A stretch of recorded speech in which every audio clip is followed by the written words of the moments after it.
just to open up, right? And we can talk about Bora IVKOV. There he is. That's Bora IVKOV. I hope you can see his face. Yep, you can. Yeah, so we're just looking at Wikipedia under Creative Commons and stuff. Right, so he was born on the 12th of November 1933, and he was a Serbian chess grandmaster, and he was a world championship candidate in 1965. He played in 4 more interzonal tournaments, right? And IVKOV was a 3-time Yugoslav champion. And let me tell you, the greatest Yugoslav player of all time was Grandmaster Svetozar Gligoric. Now, you know how long it took Borislav IVKOV to beat Svetozar Gligoric?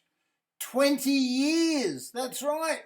They were both around the same time, playing chess around the same time, but it took 20 years for this great Borislav IVKOV to beat Gligoric.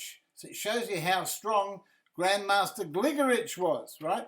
Grandmaster Svetozar Gligoric, he actually played in 11 interzonals, I think it was, and won 12 Yugoslav championships. So yeah, so that's before it became Serbia, right?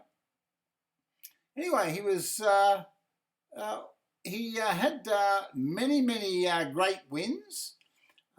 He played in Moscow. He was board 3 in different Olympiads and stuff, and in the Yugoslav Olympiad team.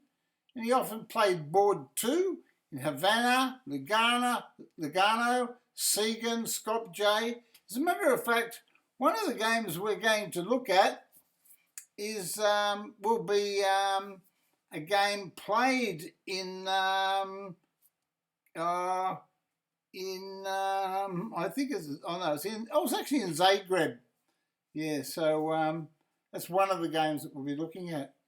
So we'll just get into Havana 65. He shared second places with Geller, Ephraim Geller, a great grandmaster, a great theoretician, one of the toughest people to beat, and with Bobby Fischer too.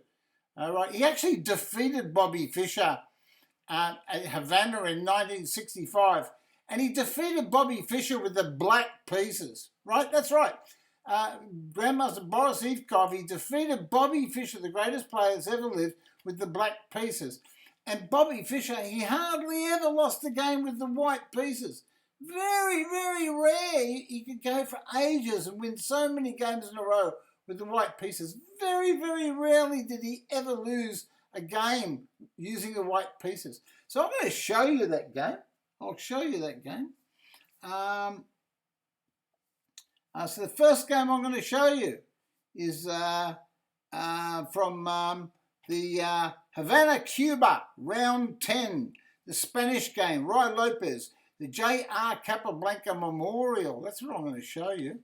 So I'm just going to go back here, and I'm going to find this game.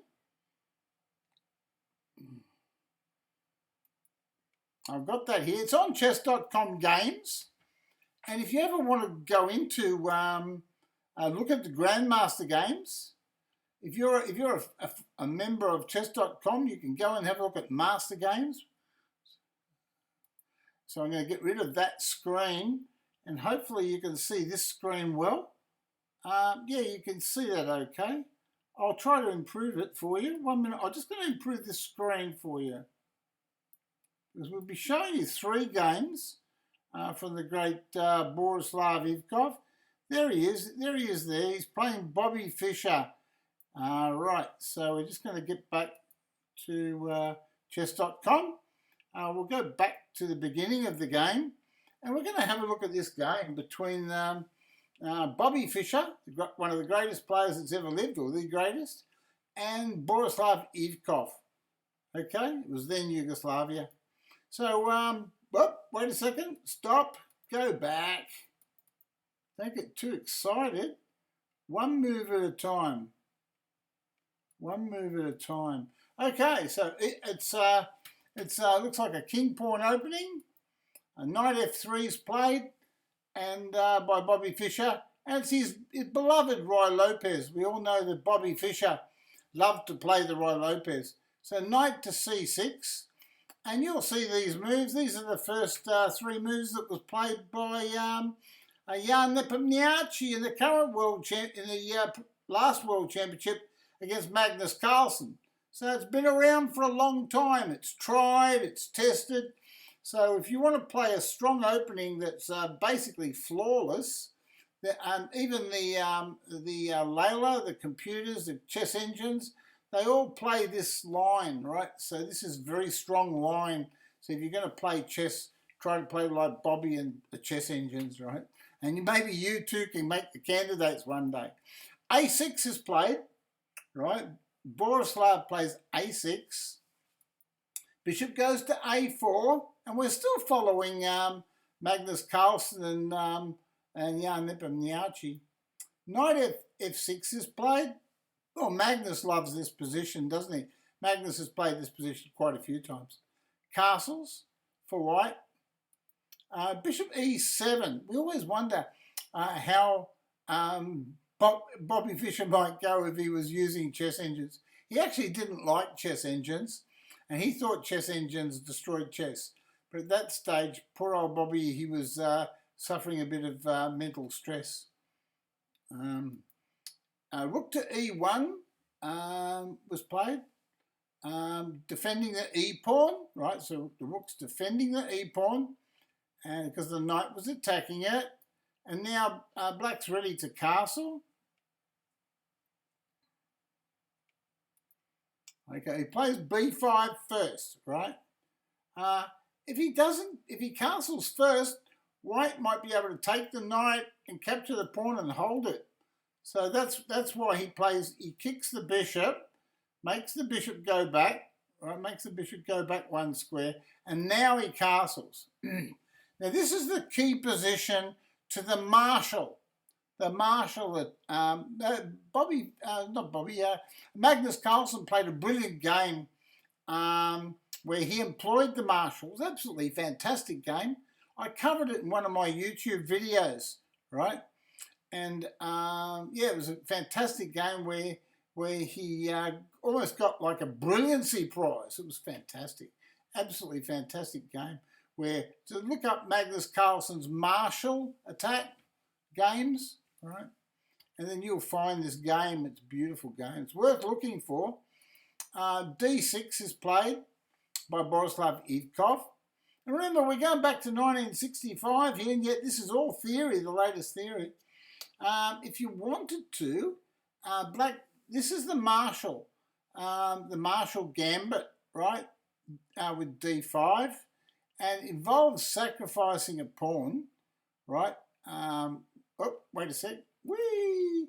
Involves sacrificing a pawn.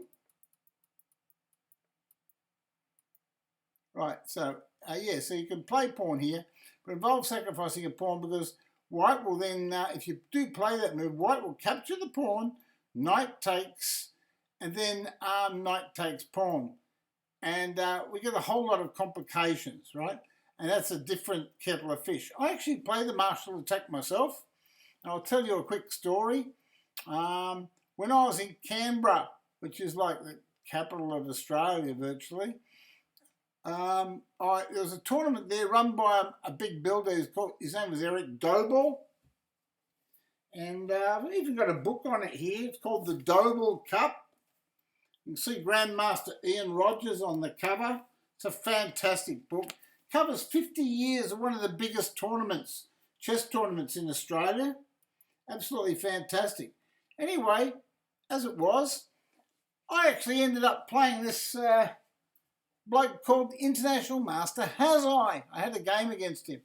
And I played the white pieces. I thought I knew a bit about the marshal because I play it for black and white, okay? And I didn't know that this International Master Hazai was one of the best theoreticians on the planet with this particular opening. He murdered me. It was absolute obliteration. And I played something like 23 moves deep of theory. 23 moves deep of theory. And he knew it right down to 40 moves deep. It was unbelievable stuff. Anyway, here we go. H3 is played by White. It's a preparation move. He doesn't want to play. He doesn't want to play the logical D4 just yet, because he doesn't want Black to play Bishop to G4 to pin the knight. So he plays H3 to stop the Bishop going to G4. Now the knight goes to A5, right? Or moves, not goes to A5, but moves to A5. And one of the best pieces in this whole position for White is the White Bishop. It's a beautiful bishop. And Bobby Fischer says, oh, you can't have my bishop. So he moves it back there. He moves his bishop back to C2. And this is all theory. C5 is played. This is still theory. We're still in the book. And now D4. And we're still in the theory, the mainline theory. Now knight to D7. I haven't seen this move played that often. But no doubt, but at the time, Borislav IVKOV had done a lot of study and research, and he had this prepared line. And Bobby Fischer had to navigate his way through and see if he could win against Black's very solid defensive system. Bobby elects to play D takes C, right? He was fond of this move. Bobby was very fond of this variation. And Bobby invariably follow up with knight b file to D2, knight to F1, where the knight could choose to go to E3 or G3, maybe get into F5 and continue with some sort of attack, right? Black recaptured with the pawn on C5, and the positions looks better for White. It looks better for White. It looks like White's got better prospects, but he's covered on these key squares. All right, he's covered on these key squares by these three pawns. They're like three soldiers. They're just sitting there, saying, "Well, you're not going to do too much there." And he can't really penetrate with Queen to D5 or anything because he'd just get kicked with a bishop. So he plays knight b5 to D2 and continues on his idea of knight there or knight here or knight here, right? And now Bora IVKOV, he plays F6. And what he does here is he's mainly concerned with this pawn structure. He wants to free this knight to be able to move freely in the position, see? So that's what he's doing. He's playing F6 mainly because this knight's overloaded. It's got to protect this pawn so it can't move. And what he wants to do, Bora wants to play knight to B6 and stop any activity on this D5 square, okay? Whoop. So that's what he's planning. So there we go. So we just go back one here. We had this position. Bobby goes knight to H4. It's almost like he's made this idea of playing this move with impunity, if we could call it that. I don't know that this is a great idea. It could be, or it could be a little bit too premature. You know, they do say the knight on the side of the board, or the Springer am Randa, bring Shanda, or a knight on the rim is grim. And so as a general rule of chess for beginners, you don't put your knight on the side of the board, okay? And perhaps Bobby should have known better because old Bora was a very, very cagey Yugoslav grandmaster, and obviously he had prepared this line, so he might have looked at this move and already expected it and had a reply for it. Perhaps knight here, with the idea of knight here, and this knight going in there, or that knight there and going to D5 might have been a better option. But the best player in the world, no, he plays knight to Oh, I've been caught again. He plays. Sorry, my friends. Yeah, so he plays knight to h5 and knight to f5, right? And of course, in this position, if you're a beginner, I'll just explain to you. You can see that the knight wants to go in here. You say, oh, that's a good square. I can stop it with pawn here. But no, that's what Bobby wants, right? In a master level chess, a grandmaster level chess, you can't leave too many holes around your king. Or these grandmasters, they'll find a way in. They'll spot the little holes, the technical weaknesses, and they'll rip you apart, really. So pawn here would have been a big mistake, right? If you played pawn here, you would have had these two holes and that hole, and possible sacrifices on g6, a whole myriad of things, and that's exactly what what White wanted. And you know, like you could play a move like this, and even there's knight here, knight here, knight here, knight check. All sorts of possibilities open up, right? Anyway, knight to b6 is played, and when we look at the position now, we can see that White has got, we're talking Bobby Fischer. How do we criticise Bobby Fischer? Well, we can here. In this position, I always look at the position and say, well, okay, you're bottled up there, Sonny. You've got 4 pieces on 8 squares on the queen side. You're trying to attack with one knight. And admittedly, you want to dominate the white squares, but black has got awesome development, right? Black is not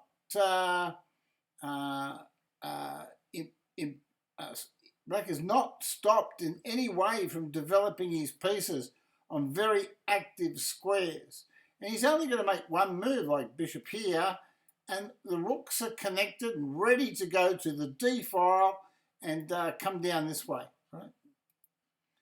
And we'll see what happens here. Bobby continues with this plan. I think it's faulty, but bishop take. I played rook f2 first, right? And so rook f7. So black's played rook f7. Black's plan is to fortify his position with bishop f8, if Bobby allows it, right? And then this bishop and the rook would be all protecting the g-pawn. Very hard to get any attack there at all. And then the rook, with this plan, the rook could then go to d7 and execute pressure straight down the d file. So that's his idea, right? So knight takes bishop is played. Bobby recognises all that. And he says, he doesn't, I mean, really, it's a shocking decision to have to make. I mean, Bobby Fischer, one of the greatest players that's ever lived, in this position, you're swapping that knight on f5 for that crappy-looking black bishop. Now, the bishop is technically a bad bishop because all the pawns are on black squares, right? See the black squares? All the pawns are on black squares. So the bishop hasn't got much manoeuvrability. And at the moment, the bishop's blocking the rook from moving around, okay? But that won't be for long. But still, it doesn't make sense to take the bishop. But nonetheless, that's what Bobby does. He takes the bishop. Now the rook takes. And now suddenly black's position is active. Now, Fischer thought, oh no, well, my position's solid. But I don't like, black's got the space, right? He's got the white squared bishop, right? Once the bishop goes here, black's got the white squared bishop. It'll be so powerful there, you know, down here.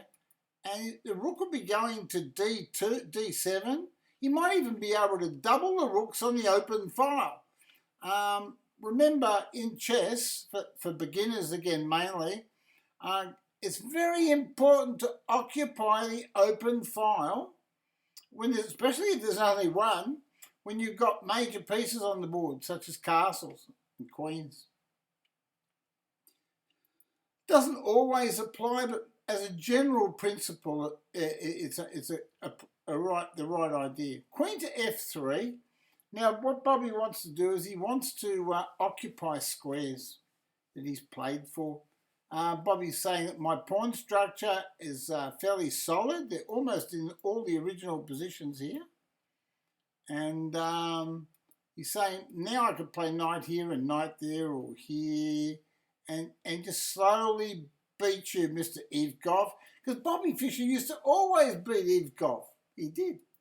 But not this time. Bora plays rook, bishop e6, knight to f1. Here goes the knight.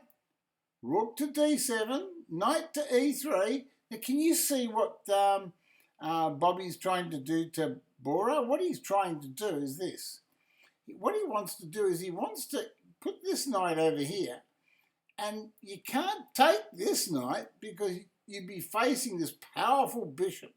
This bishop would come into play, and the game would be, in the hands of Bobby Fischer, he'd be deadly with the two bishops, right?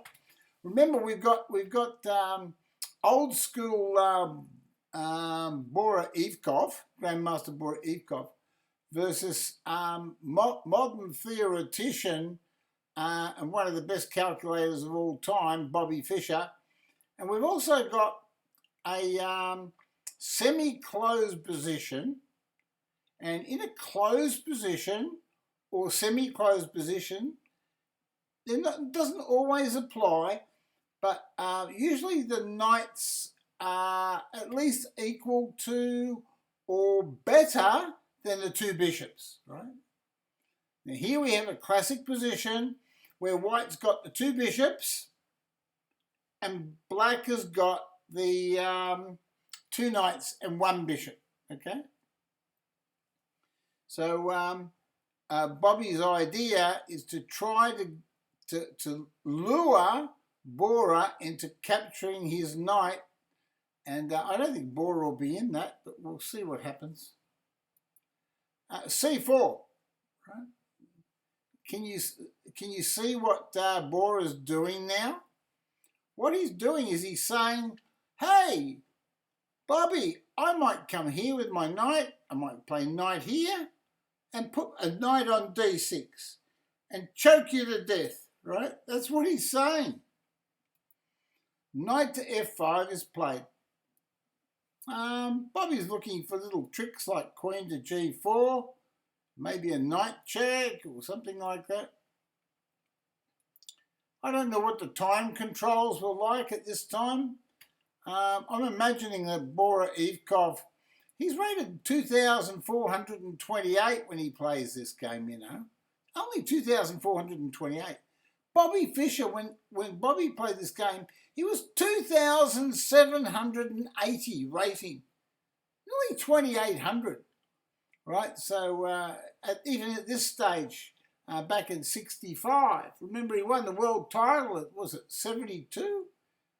So at this time, around about this time, 65, he was battling it out with Mikhail Tal and Petrosian and all the best that Russia could throw, or the Soviet Union could then throw at him. Right? Anyway, bishop takes a4. He takes the knight. Now, this could be fatal because that's the bishop that stops the rook coming into d3. Look at this powerful move. Pawn takes. Now, notice white's black squared bishop. It can't move along any of those squares because it can be captured. So it's not a great bishop. Another way to measure the position is that if a bishop's got pawns on the same colour as the bishop moves, then it's not a good bishop. Notice there's two pawns here, and they're on the same colour square, so they stop white's bishop manoeuvring around, okay? See, so Bobby tries to activate his bishop. He plays bishop e3. Rook d3 is played, and Bora says to Bobby, he says, well, okay, do your best, but I've got the open file, the only one on the board, and you've got structural weaknesses vis-a-vis the semi-open file, and the B pawn has to be worried about, right? Queen to G4 is played, threatens checkmate, right? Threatens checkmate there, checkmate alert, and it also threatens knight check here, and then queen takes bishop, right? So it's a double threat, okay? Queen D7 is played, and now Bobby finally activates the bishop. And this is the position that Bobby would probably have been looking at. But I can tell you now, Bobby would not have been happy with this position. No way in the world, because Black's got too much activity. These two rooks here are doing nothing, right? And this rook, when that rook there comes into play, it's going to be curtains. Rook to C8. The first thing he does is he develops a piece and attacks a piece at the same time, right? So if you can develop a piece and attack a piece at the same time, it's very hard for your opponent to reply with anything concrete. Now he plays bishop to E7. It's just like a little trap move. It threatens bishop takes pawn, right? That's what he wants to do. Bishop takes pawn. Okay. Now, obviously you can't. Oh, damn it! You can't. I'm going to go really quickly here. You can't play knight E7 check because you're going to lose your queen, right? Okay, so in this position here, bishop E7 is played. Now, Black can't take the bishop, okay? Black can't take the bishop because the knight takes back with check, okay? So, and the bishop is threatening bishop takes pawn. Okay, and also the bishop cuts the queen off from the checkmate. So it looks like dangerous time.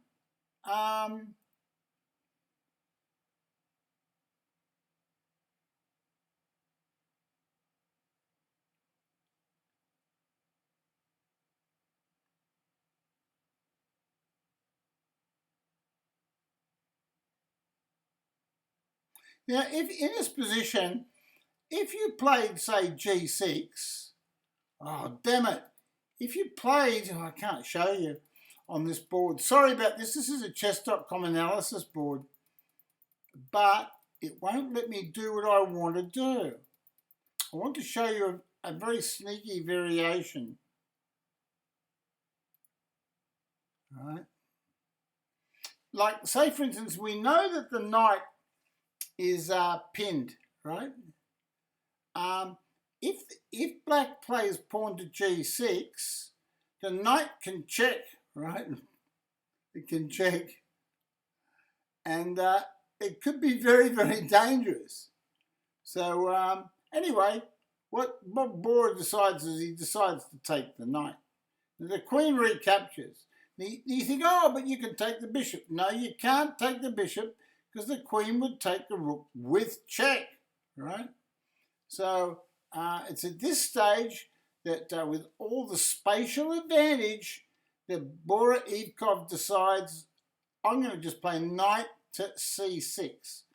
A lot of players against Bobby Fischer would have changed queens so fast because they would have known that in this position,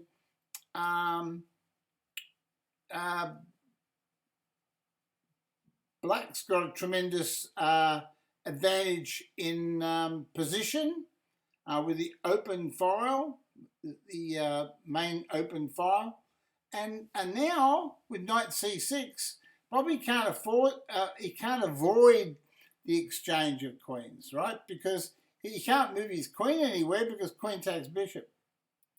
So he plays bishop C5, and now Black retreats the knight, and attacks the bishop again. He's relentless. Bora's relentless. He wants to attack this bishop. Queen takes queen is played. Rook takes queen.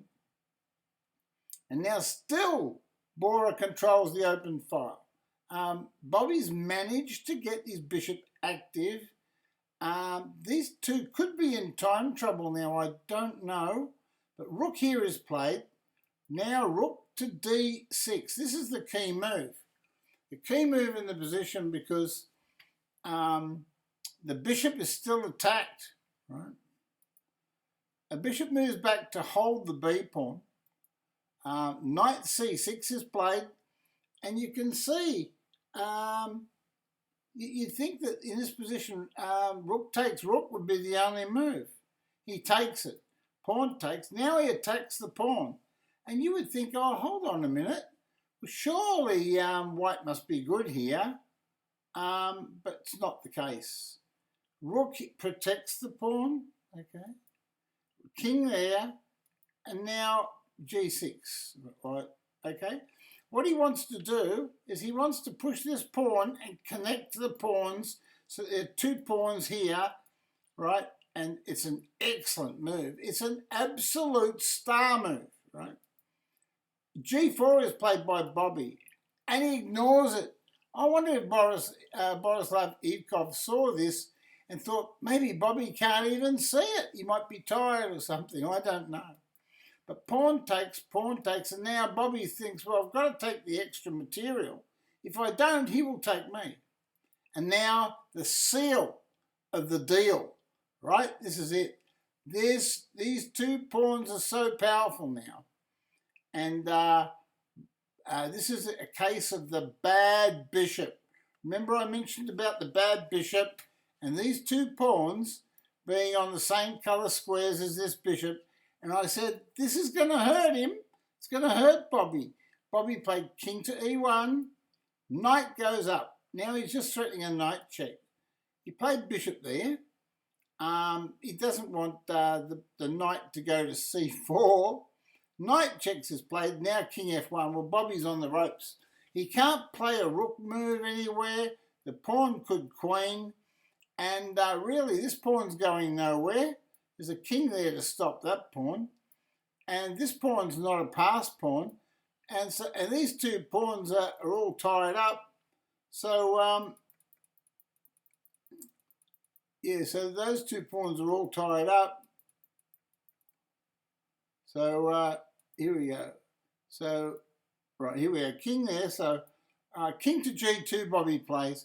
But Bobby's lost here. He's just trying to do any kind of defence to survive. And now Borislav IVKOV shows Bobby what a bad bishop he's got. Look at this move. Rook checks. He says, Bobby Fischer, you might be rated 2,780, and at that time it was probably the highest rating that was ever achieved in chess. All right? Rook takes rook, knight takes rook. Now you can't stop the queen. Can you? You played bishop there to stop it because you can't take the knight. You couldn't take the knight with the king because the pawn would go forwards. So you must stop the pawn. And that's the beauty of the position. It's just good knight versus bad bishop. The knight goes up there. The king goes there. And now pawn goes forwards. Bishop takes, knight takes, king up. And now it's just a matter of technique, endgame technique. And he just doesn't give him any respite. Gives him a check, takes a pawn. And now with that, Bora IVKOV has now got the outside H pawn as a runner.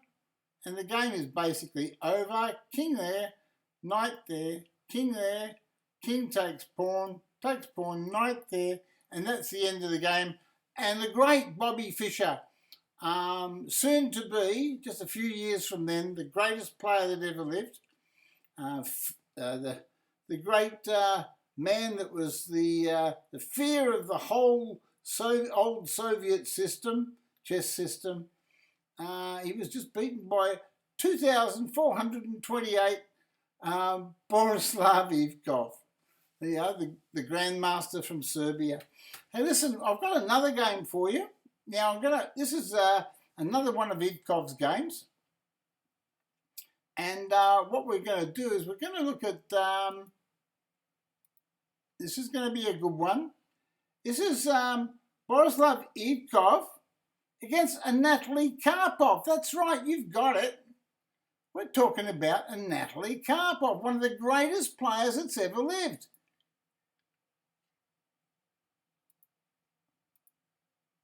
Yeah, right. So we've got Anatoly Karpov. Anatoly Karpov has got the black pieces, and this time Borislav IVKOV's his rating is actually even lower. It's 2,428. Now have a look at Anatoly Karpov's rating, 2,672. Anatoly Karpov was at the top of his game, okay? And this game is played in Caracas in 1970, right? So it's only a few years from then that Karpov would become champion of the world, right? So it's absolutely fantastic to see Borislav IVKOV defeating the great Anatoly Karpov, because that wouldn't happen very often either. Knight to f6, and the opening. The opening is called the Queen's Gambit Declined. It's the Tartakower variation, right? I hope you're enjoying this. Dig Doll says, imagine what Bobby could have done if he had the Soviet team on his side. Yeah, Bobby never had the private psychiatrist, the physical education, or the what do you call it? The physician. He had a private physician. The other guy, Spassky, had a private physician. He had the psychiatrist. He had the I think Spassky used to like to go and play tennis and go for walks and all the basic stuff. Spassky wasn't sort of one for all the rigmarole of the backing. Let's put it this way: the backing that the Soviet system gave him. But you know what? In retrospect, maybe he needed it, because he didn't win the match, did he?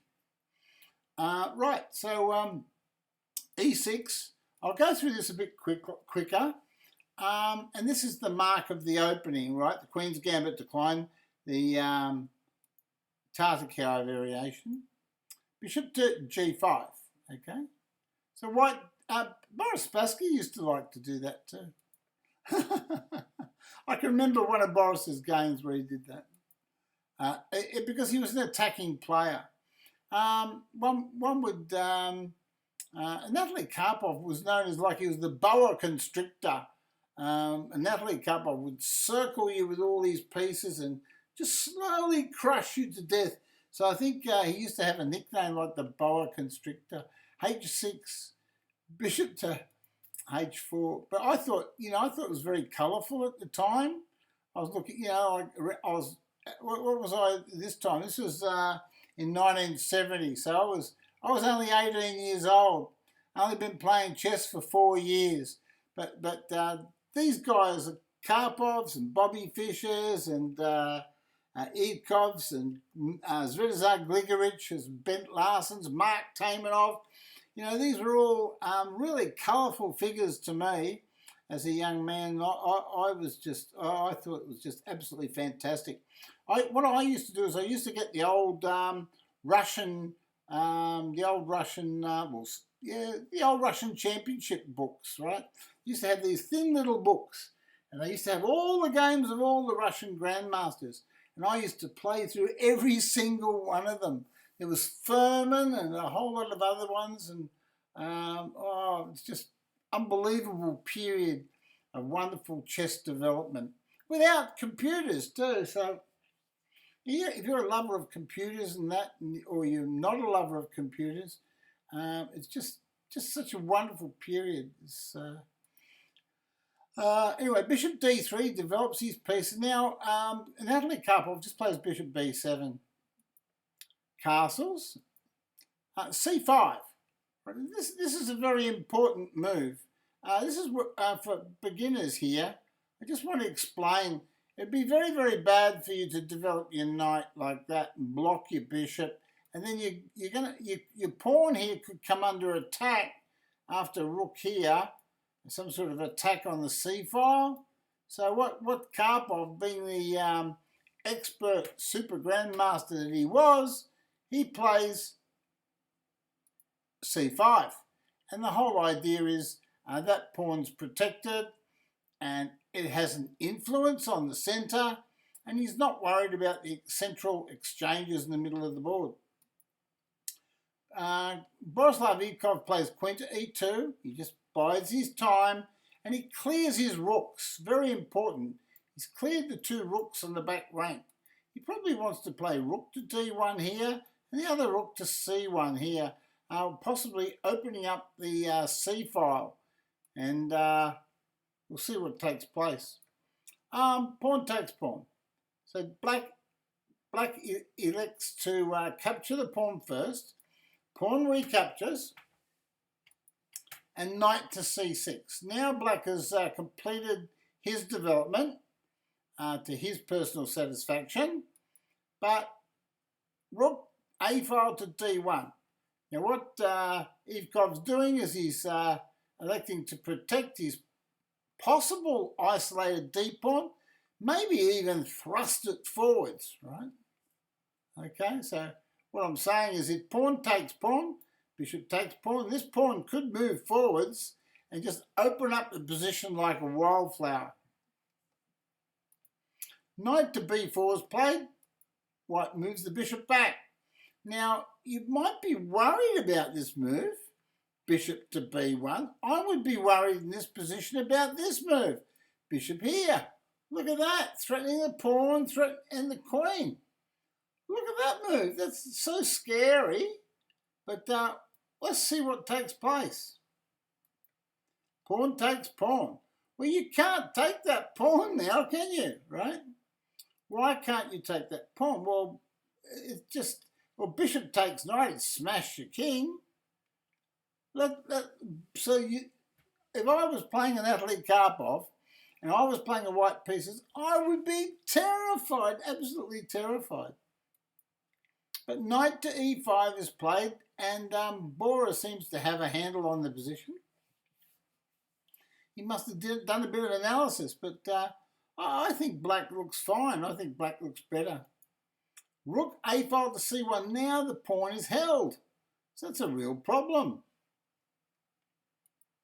He plays a3, knight to d5, and now he captures the knight on f6. Why would you capture the knight on f6? Why would you do that? Well, what he's trying to do is he's trying to eliminate a defender to the king, right? That's what he's doing. He doesn't want to go back, so he tries to eliminate a defender on the king. Bishop takes. I think knight takes look more natural. Knight takes pawn look more natural, but capture with the bishop. Queen to c2 now. Now can you see why knight takes look better, right? Because now the knight can't come back to this square to stop this check. And now what do you do about this dirty big check down there, right? It looks horrible. Well, you play rook e8, and he gives you a check, and he says, I'm coming to get you. It's a real worry, isn't it? Old Bora IVKOV, he's having a go at you. King to f8. Plays a knight forwards. Now, what's the purpose of bringing the knight forwards? Okay. Well, knight takes bishop is a threat, right? Knight takes bishop is a possible threat. Oh, thank you. I want to thank Crypto Levy for following the channel. Thank you, Crypto Levy. What's your digitals?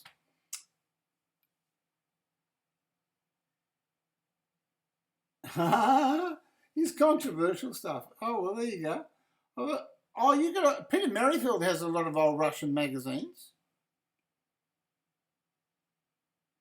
Oh, well, there you go, DigiLaws. The real number XOX, rightio.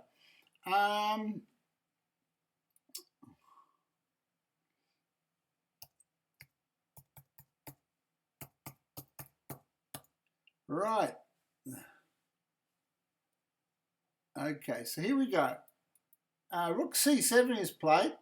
So he wants to protect his pawn on F7. See, now Karpov says, I'm playing C3, I'm going to come and get you. White plays knight to G3. White must not be worried about this pawn in the attack. So let's see what takes place. Knight to E7. I think he spotted something that he was worried about. Queen checks. Look at this. Now the knight goes back, and now what does white do? Bishop attacks knight. Well, he's getting very close. He's getting very close. Now, how do you defend your knight? You've got to play king E7, haven't you, right? No, bishop takes knight. This is how Karpov decides to get out. What Karpov's saying is, if you take the knight with check, I'll play king to E7 and your queen's trapped, right? So you can't take the knight, because after king here, your queen's trapped, right? Isn't Karpov sneaky? But Bora plays knight there. He plays knight to F5. And now can you see that there's a bit of a problem? Because now the king can't get out. Now white's threatening checkmate, right? So pawn takes knight. And now queen takes knight check. Now when you play king E7, rook takes bishop check. That's right. And that's going to be the end of the game. For king to F6, and simply rook takes pawn check, right? And king there, another rook check. He says, how many checks do I need before I kill you? And now king to D7, and now rook takes rook. And that's the end of the game. You must lose your piece. If you recapture with the queen, rook takes pawn check, wins, right? Okay. So there you go, wins the queen. This pawn is covered down here. That pawn is covered because of bishop takes pawn. So there's no queen down there with that pawn. You might think, oh, but that pawn could move forwards. No, it doesn't work that way. Anyway, so I hope you enjoyed that game. And with that, it's 9:51 p.m. I've got time for one real quick one. And I'll go into chess.com's thingios, and I'm going to show bookmarks. And I've got Svetozar Gligoric versus Bora IVKOV. Okay, so right, this is Svetozar Gligoric. Remember, earlier I said to you, the greatest Serbian or Yugoslav player that ever lived was Svetozar Gligoric. That's right. It took Borislav IVKOV, he was also from Belgrade, it took him 20 years to beat Gligoric. And so in honour of Borislav IVKOV and the fact he had to wait 20 years to beat Gligoric, I'm going to show you how he beat Gligoric after 20 years, right? Okay. And Svetozar Gligoric was playing the white pieces. He was rated 2,447, and Borislav IVKOV at this time was 2,428. Now remember, Svetozar Gligoric at his peak was about 2,630, so he dropped about 200 rating points by this time, and this is played in 1965 in Zagreb. It's a Nimzo-Rubinstein variation, okay? So I won't go on about it too long, but here we go. 1 minute. Right, I had to kill a flying ant. Don't want them dropping eggs or anything anywhere. Knight f6, c4, e6, knight c3, bishop b5, e3. This is just protecting the centre and the usual, the usual suspects. White's not concerned about him taking a knight because the whole idea is he'd recapture with the pawn and slowly build up the e4 move after with f3 and bishop d3 and knight to e2 and all that sort of stuff. Bishop d3, c5, right? Now, that again, often in these types of positions where you're fighting a queen's pawn opening or even a bishop f4 opening, such as Eric Rosen goes on about all the time. You usually try to get rid of that c-pawn as black, right? To battle the black squares.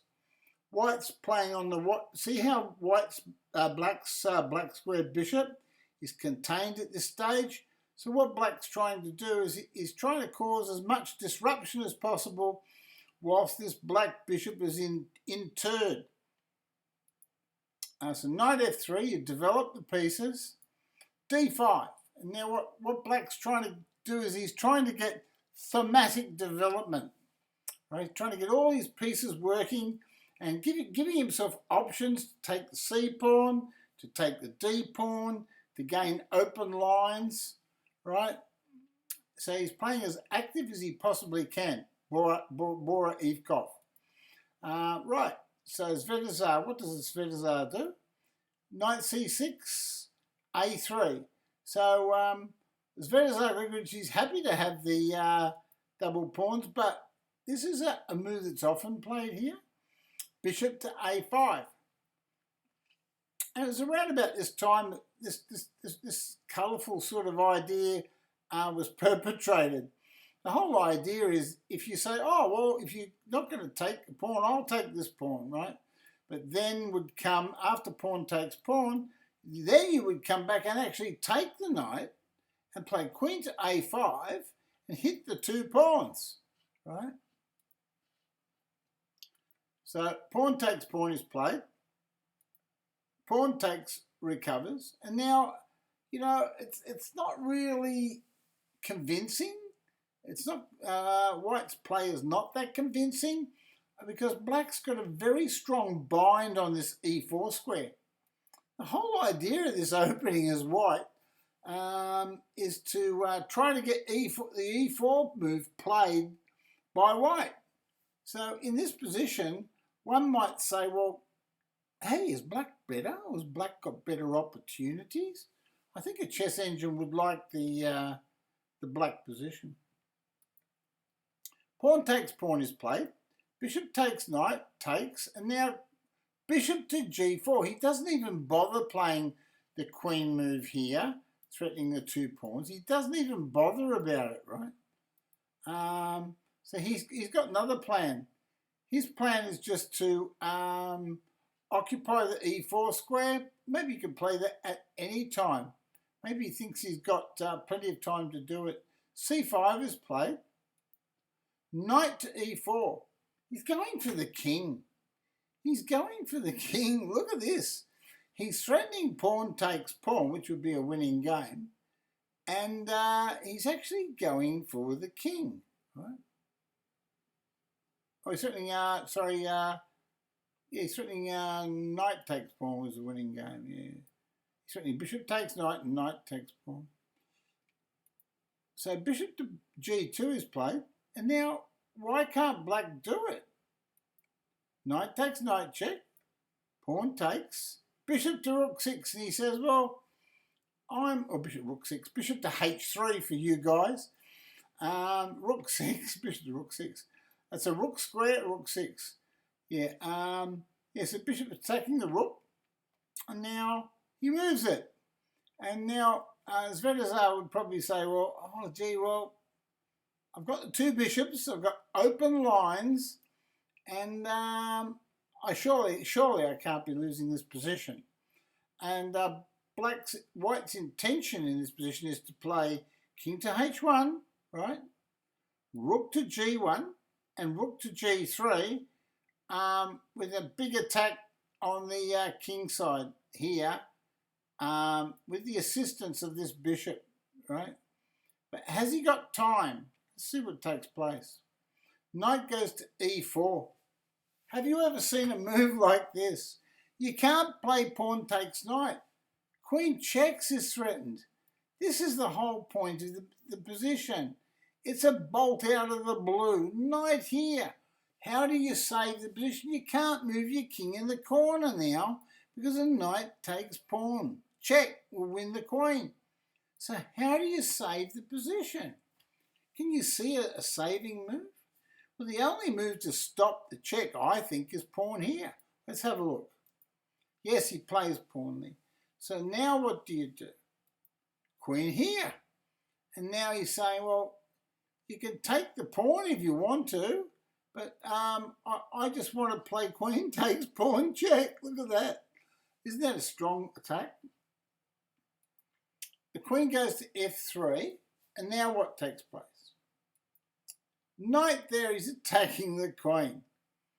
And what do? Queen back. Why didn't he play queen to g3? Because he would lose the exchange, right, and the game. That's right. So if you in this position here, if you played queen to g3, black could have played queen takes queen check, pawn takes, and knight f3 check. Right. So you want to chase the knight away. Pawn takes pawn. Bishop moves back. He says, oh no, I don't want to give up my two bishops. That's all I've got. And now rook protects the knight. And that's basically all over now. Because look at this big threat. Bishop here. It's a massive threat. So f3 is played to stop that massive threat. And now what? What do you play here? How do you win the position from here? Queen to h4. He's threatening knight takes pawn check. He won't leave Svetozar Gligoric alone. He said, I've waited 20 years for this position. He played king h1, and then he played knight takes pawn. He's on the castle. You can't go here. He could take it off with the bishop.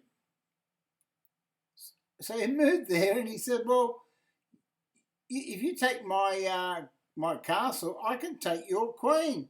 So what are you going to do about this? Because I'm threatening, with the bishop on this pawn, I'm threatening rook takes pawn check.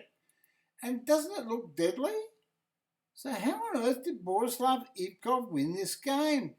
It's tactics and counter-tactics. He played bishop there, that's right. He's just simply cut the rook off from the attack. Now, the problem is, rook takes bishop, correct. Queen takes, and now, rook to f1. No, bishop there. You can't play rook to f1 because the rook here wins, right? So you play rook on the f file to e8. He wants to put pressure here. He's actually threatening to take this pawn off. Right? e4 is played. He plays knight takes pawn. What sort of move is this? Gee, it's a master move. The whole idea is if you take the knight, you can't stop rook here, and rook pins the queen against the king. I think that's the idea. Queen to g2 is played, so he knows he can't take the knight. Queen to f6, he says, take the knight with your king, buddy. But the trouble is now, queen takes bishop is deadly. Bishop moves, he says, I don't want you to take my bishop. So he pushes a pawn forwards. This is brilliant stuff. Now if king takes knight, the rook will pin the queen against the king. Right? So you still can't take the knight. So queen takes queen, knight takes, and now it's just a matter of technique, endgame technique. Bishop takes pawn. White, to his credit, he's navigated out of it, but he's lost the exchange. And this is very powerful for black. He plays knight to d4, and he's threatening the bishop. And the rook to g1 is played. It's like a little trap move. Knight takes bishop. He gets a check, but he only gets one check. The king runs away. He plays rook takes pawn, right? And now the threat, there's a threat with bishop here. That's a threat. But unfortunately, black knows how to play. He blocks the bishop. And the pawns move forwards, but after this position, black's just a rook. Black's just got an extra castle, and you can't win. And so it was then that after 20 years of trying, Svetozar Gligoric laid down and had to sign the score sheet, Borislav IVKOV, and IVKOV won the game. So there you go. That is the story of Borislav IVKOV. There's a lot more about Borislav, and you can certainly look up all his games on chessgames.com. Oh, what I did was I had a look. For me, I went into the search and I typed in Mastergames.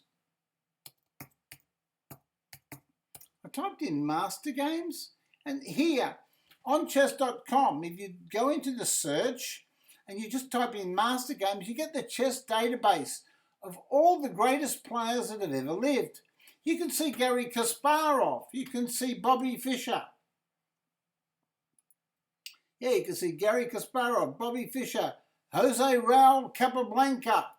You can see the great Hikaru Nakamura, Paul Morphy, Vishwanathan Anand, Mikhail Tal. What a handsome man that Mikhail Tal was. Now my name is The Magician on chess.com, and I'm named after Mikhail Tal because he was a magician. He was so brilliant that was his nickname. So I use that and I use it in honour, to honour Tal, honour him. And Fabio Caruana's there, Mikhail Botvinnik.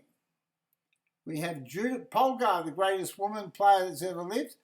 Alexander Alekhine, what a genius he was. This is before computers. Alexander Alekhine was a human computer. And Abhimanyu Mishra, who is he?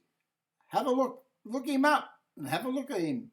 And they're all there. Rachmaninoff and Alexei Drev and Alexander Donchenko, Grishchuk, Morozevich, Onishchuk, Predke. They're all there, all the greatest players. And you can just go into the games and do a search on any one of your favourite players from history, and you'll see all their games there. That's the chess database on chess.com. Okay? So I'm happy to introduce that to you. Now, if you want to challenge me, you can challenge me to play chess, right? All right, I'm open to all challenges now. And I've got a challenge already.